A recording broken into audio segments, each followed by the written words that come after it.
वैष्णवी हगवणे आत्महत्या प्रकरण सध्या खूपच चर्चेत आलेलं पाहायला मिळतंय। हे प्रकरण सध्या चर्चेचा विषय ठरत आहे। पुण्यातील मुळशी येथे राहणाऱ्या वैष्णवीने हुंडाच्या छळासाठी आत्महत्या केल्याची घटना समोर आली। हे प्रकरण इतकं पेटलं कारण छळाचा आरोप असणारे आरोपी हे राजकीय क्षेत्रात कार्यरत होते। राष्ट्रवादी काँग्रेस अजित पवार यांच्या पक्षाचे राजेंद्र हगवणे यांच्या सुनेने केलेली ही आत्महत्या असल्याने राजकीय क्षेत्रातही खळबळ माजली आहे।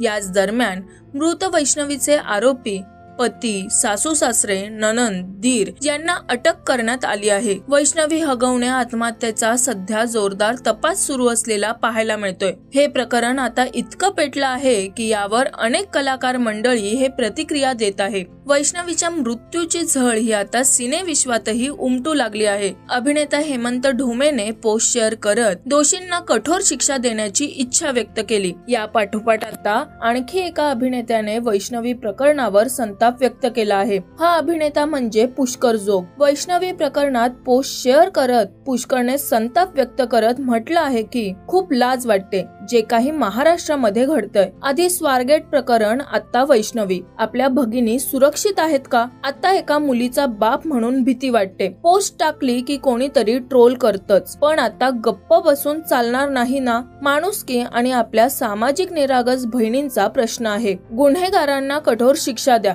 जस्टिस फॉर ऑल वैष्णवी असं म्हटलं आहे। या पाठोपाठ अनेक कलाकारांनी देखील वैष्णवीला न्याय मिळावा यासाठी पोस्ट केली आहे। तर आता या संपूर्ण प्रकरणावर तुमचं काय मत आहे हे आम्हाला कमेंट करून नक्की सांगा।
मराठी मनोरंजन सृष्टीमधील मालिका, चित्रपट, नाटक तसेच कलाकारांबद्दलच्या नवीन अपडेट्स जाणून घेण्यासाठी नक्की सबस्क्राइब करा इट्स मज्जा मराठी या आपल्या नवीन YouTube चॅनलला।